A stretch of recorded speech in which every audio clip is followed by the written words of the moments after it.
Google, how much does the Earth weigh? Earth has a mass of 5.97.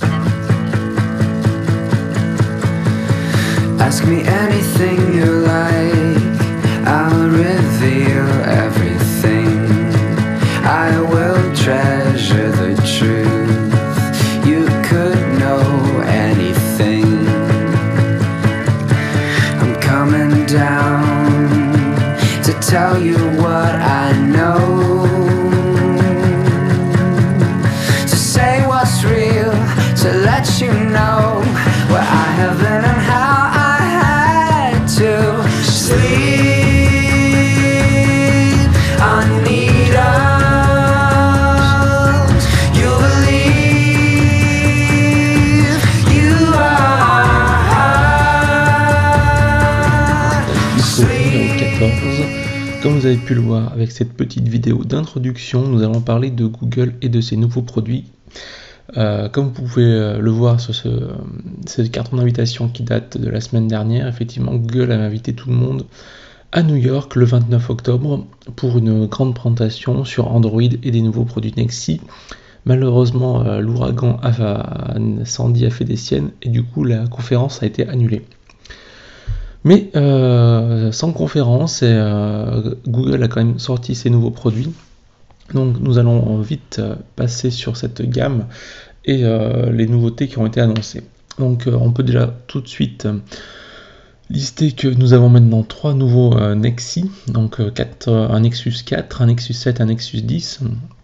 Donc nous avons donc un renouvellement du smartphone Google et 2 tablettes. Concernant les tablettes, la Nexus 7, je vous proposerai un test live à la fin de ce podcast, car j'en ai acheté une, j'ai craqué.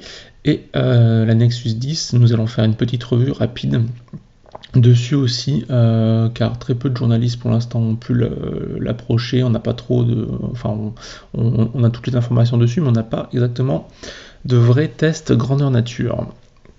Donc comme je disais, on a eu 4 nouveaux Nexus qui ont été présentés présentés par le blog de Google, ainsi que aussi la nouvelle version Android 4.2 qui s'appellera aussi Jelly Bean. Je reviendrai sur les nouveautés de la version 4.2, on va le voir dans les différentes vidéos, sachant que la nouvelle Nexus 10 et le Nexus 4 sortiront avec cette version au mois de novembre, et les tablettes Nexus 7 et Galaxy Nexus devront recevoir aussi rapidement cette mise à jour. C'est une mise à jour assez mineure. C'est une petite mise à jour par rapport à c'est pour ça qu'ils n'ont pas changé de nom ni de numéro de version, d'entier de version. Alors, comme nous allons entamer tout de suite par la Nexus 10, donc c'est une nouvelle tablette Nexus 10 pouces avec une résolution plus grande que la résolution Retina de l'iPad 4. Donc c'est une résolution de 2560 par 1600 pixels. Pour vous rendre compte, c'est à peu près la résolution des écrans 27 pouces plus que Full HD. Et donc contenu dans une tablette de 10 pouces, ça donne une résolution de points par pixel de 300 ppi. Enfin, c'est vraiment quelque chose d'assez joli techniquement. Toujours au niveau technique, nous avons un dual-core Samsung de 1,7 GHz, 2 Go de RAM, un poids de 603 grammes, ce qui est plus léger que l'iPad 4 toujours, qui fait 640 grammes, une sortie micro HDMI et 2 haut-parleurs de chaque côté qui en donnent un très bon son stéréo pour une tablette. Place à la vidéo de présentation par nos collègues de The Verge qui ont eu l'occasion d'aller directement chez Google, et nous avons Mathias Duarte qui présente la Nexus 10. Donc en plus nous avons pu voir la petite smart cover qui allume la tablette. Donc comme je disais, un écran 10 pouces, résolution plus que Full HD. Elle est produite par Samsung. Elle est donc, contrairement à sa petite sœur, la Nexus 7, elle est au format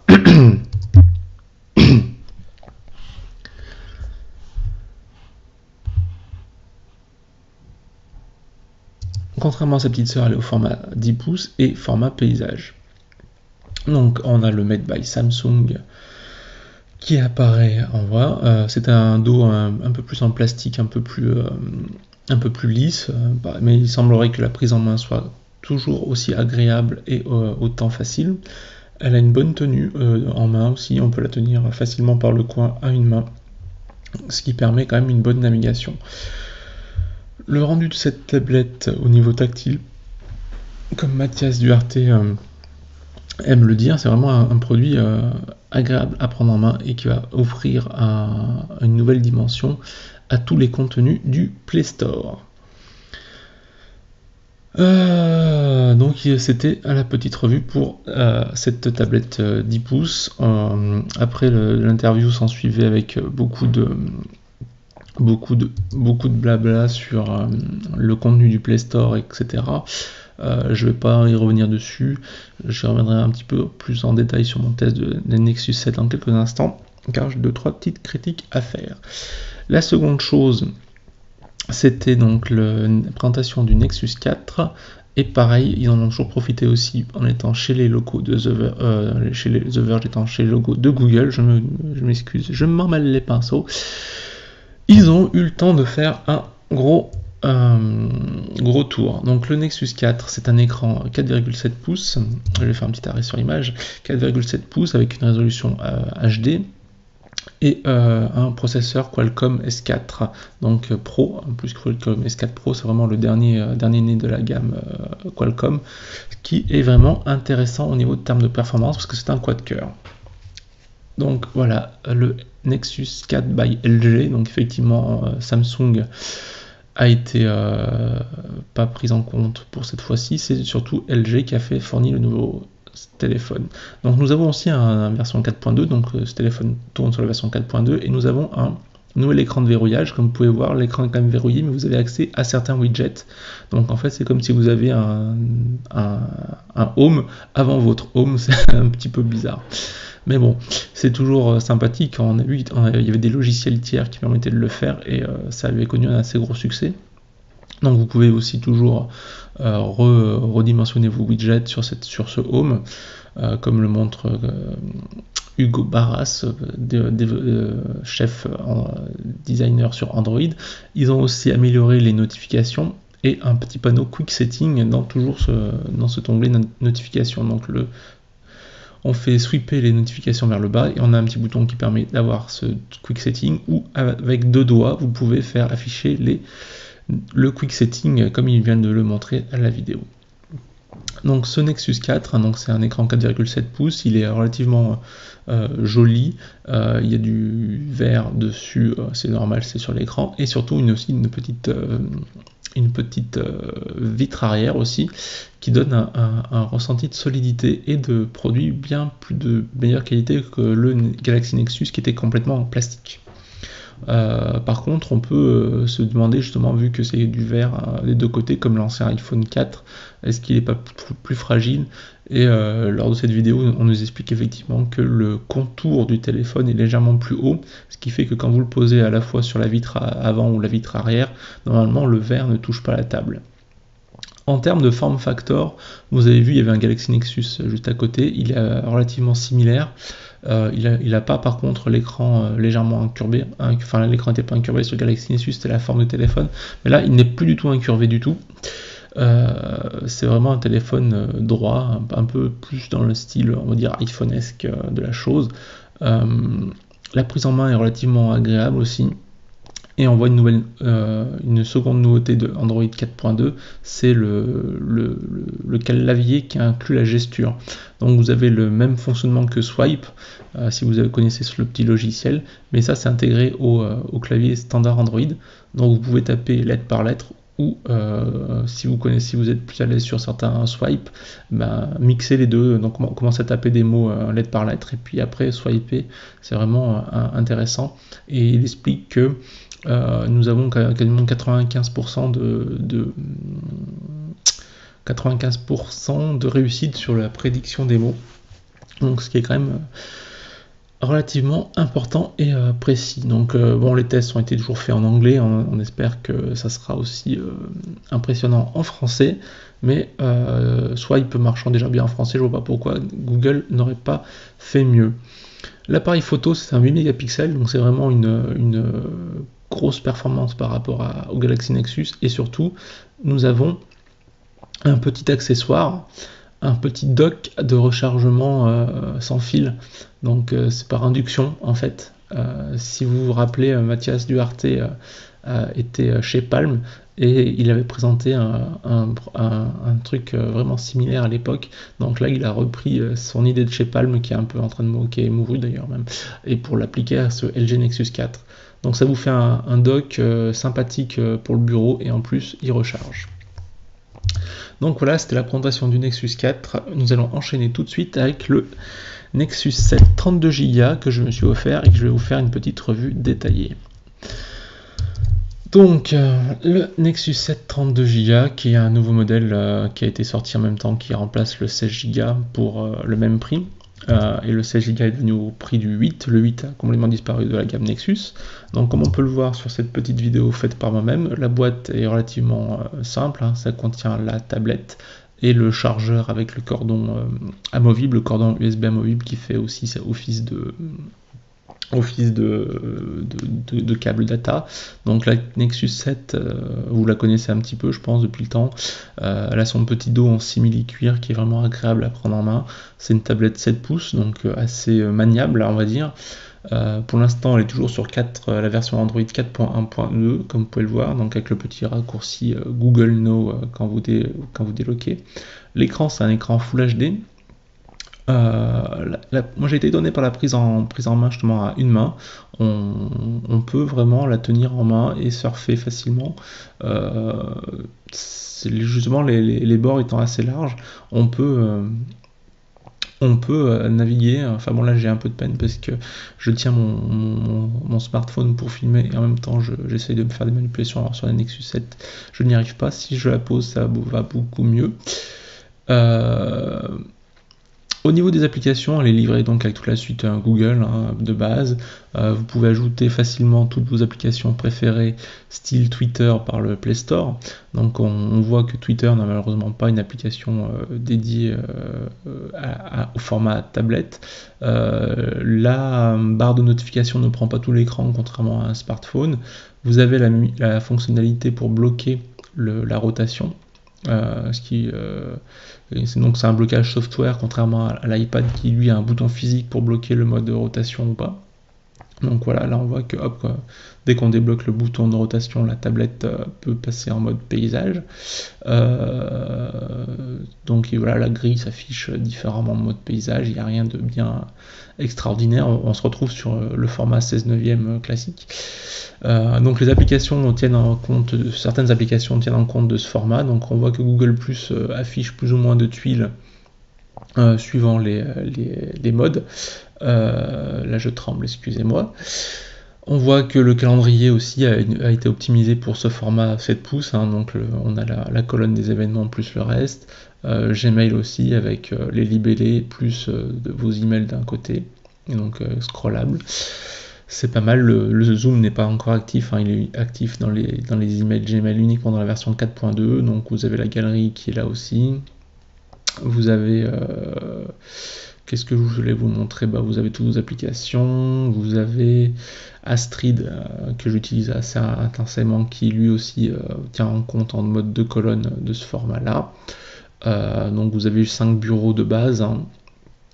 Par contre le widget lui Astrid, il est toujours pas resizable, ce qui est dommage, hein. Donc ça, vous avez seulement un petit bout d'utilisation. Donc vous avez aussi les fonds d'écran intégrés. Là je vous montre effectivement les deux seuls connecteurs de cette tablette qui sont le prise micro HDMI, la prise casque, et puis vous avez les boutons de volume que j'arrive pas, et le bouton on-off qui sont sur la tranche du même côté. Voilà, c'était à peu près tout ce que je voulais vous montrer sur cette utilisation. Au niveau de fluidité, c'est Integra 3, donc ça va vraiment vite. Il n'y a pas de souci à ce niveau-là. Vous êtes capable de faire tourner les derniers jeux du Play Store. Et par contre, ce que je voulais vous montrer, voilà, c'était un petit logiciel qui s'appelle Plex et qui donc permet de vous connecter notamment à vos bibliothèques iTunes et filmographiques de votre Mac. Et aussi de vos PC, parce qu'effectivement Plex c'était un logiciel Mac à la base, mais maintenant ils sont aussi sur Windows, et donc grâce à ça vous pouvez vous passer de iTunes Music Et vous pouvez aussi facilement vous connecter donc, à votre ordinateur. Et donc en fait votre ordinateur sert de serveur et vous avez accès à toute votre musique, tous vos films. Là je me suis rendu compte que j'ai fait une bêtise, en fait j'ai voulu lancer une vidéo que j'avais supprimée sur mon ordinateur, donc elle n'a pas marché. Si il y a la même manipulation avec une vraie vidéo, voilà celle-là, hop, par exemple 120 secondes hein, de couleur 3, magnifique émission que je vous invite à suivre sur YouTube. Donc vous voyez, hein, vous avez un transcodage ou alors un direct play suivant ce que vous avez sélectionné comme option. Donc quand vous êtes en local en Wi-Fi, vous pouvez mettre un débit de fou, ce qui vous offre vraiment un mode direct play sur votre tablette avec un écran relativement joli hein, sur 7 pouces, c'est pas du Retina mais ça s'approche pas mal.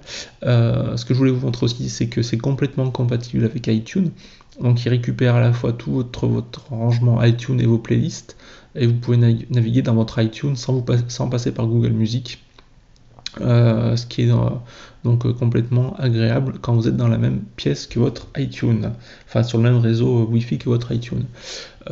Par contre Google Music a pour lui toujours l'aspect l'aspect streaming et stockage intégré avec cette tablette. Sachant que Plex a aussi un mode cloud où vous enregistrez votre serveur sur l'internet et vous passez, s'il est allumé, si votre ordinateur est allumé, vous pouvez directement accéder à vos musiques et vos films, et là, bonjour la connexion de données, ça va être horrible de faire du stream de films. Donc là, je voulais juste vous montrer que l'application tourne en tâche de fond, hein. J'ai loupé ma prise de vue, on va dire, mais vous avez une petite icône là-haut qui vous dit que Plex est en train de tourner. Voilà, vous avez donc c'est une application qui est capable de tourner en tâche de fond pour la musique. Au rayon des critiques, ce que j'ai un peu commencé à dire, c'est qu'effectivement il y a très peu d'applications vraiment optimisées de tablette encore, hein, c'est un peu dommage. Il y a beaucoup de jeux qui sont optimisés pour cette tablette, mais pas tant d'applications. Donc vu que quand même cette tablette est vendue à plus d'1 million d'exemplaires par mois, j'espère que les développeurs vont prendre un petit peu le parti de cette tablette et des tablettes Android et faire des versions de leur logiciel adaptées à une navigation sur tablette, donc soit en 2 colonnes, enfin il faudrait qu'ils arrivent à faire des choses assez intéressantes comme le fait par exemple Google Currents que je suis en train de vous montrer. C'est vraiment un style épuré. Là je vous montre aussi Chrome, hein, qui est donc le navigateur par défaut, et je voulais vous montrer la qualité de navigation, la qualité de l'écran. Donc bon, là ça fait des choses assez bizarres, mais c'est la caméra du Galaxy Nexus hein, qui est pas magnifique, hein. Donc voilà, moi je trouve que l'écran est vraiment très bonne résolution, 7 pouces, c'est relativement confortable comme prise en main, c'est transportable, vous avez une qualité d'image qui est relativement sympathique. Le fait qu'il n'y ait pas d'appareil photo derrière, j'ai envie de dire, ça me dérange très peu, hein. Là vous voyez, on peut zoomer, on a une qualité des pixels qui est magnifique. Donc voilà, le petit tour d'horizon de cette Galaxy Nexus 7. Donc comme je l'ai dit, elle a remplacé le modèle 32 Go, a remplacé en termes de prix le 16, hein. Donc en Suisse il est trouvable à partir de 300 francs suisses. En Europe c'est 249 €, soit chez les revendeurs type Fnac ou directement sur le Play Store. Il y a aussi une version 3G donc, qui va sortir. Moi, comme pour le cast précédent sur l'iPad, malgré le faible surcoût par rapport à un iPad, je vous conseille pas. C'est toujours préférable d'utiliser votre forfait data, surtout si vous avez un forfait illimité en data, hein, de faire un partage. C'est très simple de faire un partage de votre connexion de données par Wi-Fi, et la tablette se connectera et surfera par votre smartphone au lieu d'avoir 2 cartes SIM, etc. Donc c'est tout pour cette fois-ci.